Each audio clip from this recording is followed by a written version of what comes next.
A civil defence emergency. An orphan man dies in swirling and they're wanting blankets. The late 20th century is an unhealthy environment for humans to exist in because we are not supporting the things that promote our humanness. Quite clearly we're living in a depressed country at the present time. I think that could be seen, for instance, through the use of antidepressants. We have the highest rate of youth suicide in the developed world, and that seems to be connected with the kind of stress that the country's facing.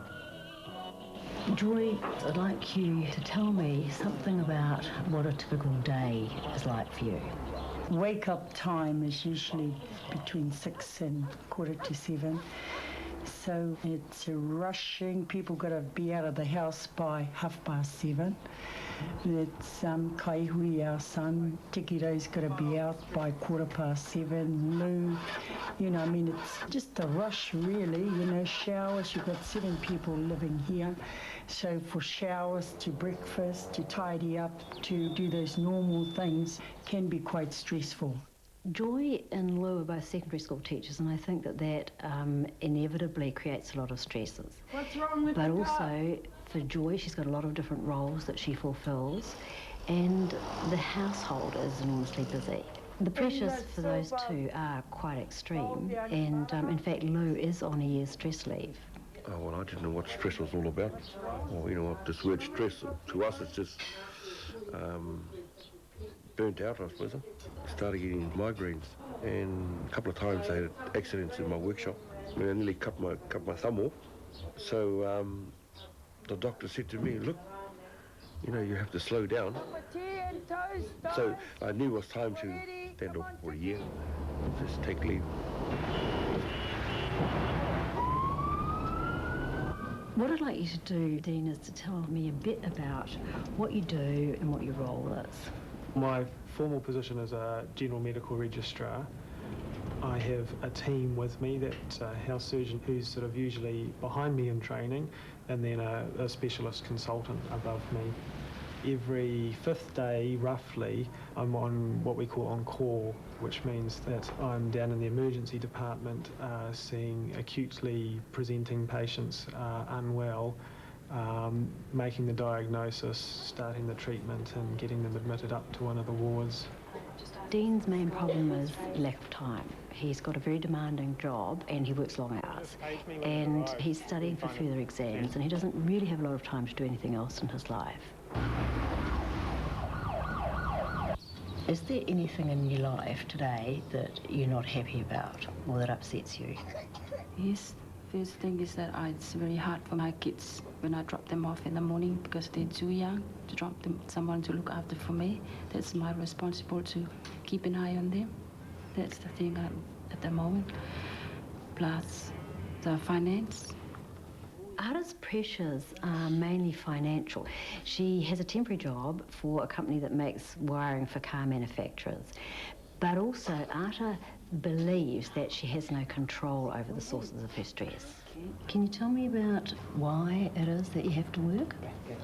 It is because I don't want to see my children asking me for something that I'm not giving them enough or supply them enough for their needs. Because they are the generation of today. I don't want them see going along the streets in the near future. What's actually going on in your work life at the moment? It's going to end mainly because I'm only a temporary worker. I have to go in 2 weeks' time, as we were told. Sorry, Mosi. Humankind's been dealing with stress since pre-technical times, and in some ways it works well for us. It's only when it becomes extreme or chronic that it becomes debilitating and can wreck lives. I'm a student full-time. I've got 2 kids, 2 boys, and I try and do everything. What are you studying? Doing a Bachelor in Social Practice, which is social work, basically. So how long have you been doing that? Nearly 2 years, just about to finish my 2nd year. The biggest stress, I guess, is the survival thing. Life on the DPB is one stress in your life anyway, without being a student and having assignments to do and having to travel across town for an hour every morning to get there and having to rush home and be a mother and do housework and washing and cook dinner and somewhere in there to try and have room for Annie and be Annie. Annie's got time problems too, but she's also got financial problems because she's on the DPB, and she's also got the added stress of past trauma. Probably it's true to say that most people are under some sort of stress. It's not necessarily stress that's going to be damaging to health. It's held that actually a certain amount of stress is a good thing. It's challenging, it keeps us on our toes, but a lot of people are probably feeling a bit too much. A normal day for me is usually about 8 to 4:30, maybe 5 o'clock sometimes. And then 1 in 5 I do a day like today, where it's from 8 in the morning till usually about 11:30 at night. The long days are very gruelling, and particularly the weekends, because instead of 3 registrars on at various points of the day, there's only 1 registrar the whole day, so there's no way you can have a bit of time out. Usually it's just flat stick.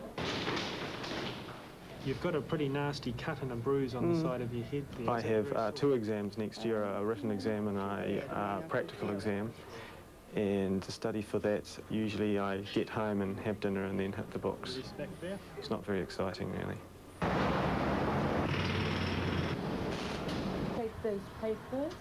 Like any other normal family, you know, you can be plain sailing. Other mornings, just one thing after another. You're taking too long in the shower and the next one's lining up, things like that.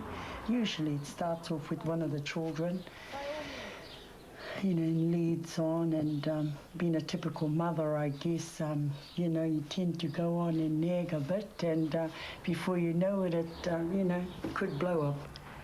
I'm not happy about living on the DPB. I'm not happy about being answerable to a system that is out to get me, basically. That's how it feels. To a system that I have to justify my existence for on a daily basis. In about a month, I've got to go in and try and beg them not to take $160 a fortnight off me because they've suddenly decided that I'm no longer eligible for a special benefit. So, bang, that's it. On top of everything else, I'm going to be having to find another $80 a week somehow from somewhere. So how's that going to affect your life? Oh, I don't know how I'm going to survive. I haven't met any of these people before because they belong to another team. Most call days, I probably wouldn't sit down and eat anything. And if I did, it would be, you know, a cup of coffee on the run. Nothing of any nutritional value anyway. And you've got a lot of things on your mind. There is only one of you, and frequently there's more than one patient who needs to be seen urgently, and that can be a difficult decision to make. And the other stressful part about it is that the decisions that you're making are life-altering decisions, really. As the only Māori teacher there, it can be lonely. The Māori teacher before me left through stress. It was about in October, right at the time of the exams. So when I came, people were hurting, the school, the students. For me, it just presents the biggest challenge. It's only hard if you think it's hard.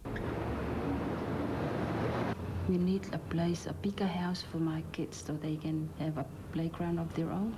That's why I got really upset when I was told we're going to go very soon. So what do you see as the future for you in terms of getting another job? I wouldn't have a clue because I'm just over 40. I think it's going to be really hard. Plus, I don't have any qualifications at all. Morning, girls. Morning, Raj. Morning. Are there any other specific things that make you particularly unhappy in your life? Well, yeah, there's lots of things. Having a 14-year-old is a pretty hell of an experience, I'm finding out. You know, I was never going to have these problems with my kids because I did it differently than my parents. But hey, guess what, I am. And I find that really difficult because the first thing it does for me is makes me question how good my role as a mother is, how well I'm doing it. And yeah, looking at myself and criticising myself, worrying that my kids are doing things because of me, that I'm not doing something right. And it's like this constant knot in my stomach all the time about things, yeah, like I say, things I'm not happy with. Certainly, we are living in a more complex world. In pre-technical times, stresses were quite direct and quite real. They were about survival. These days, I suppose economic stresses are the ones most akin to the old survival stresses. And certainly being unemployed has been shown to be associated with higher rates of mental health problems. There are signs that depression among young people, particularly young men, is increasing. We still have very high rates of psychiatric disorder, and a lot of people still die many years younger than perhaps they need to. I think the indications are that it is getting worse, yeah.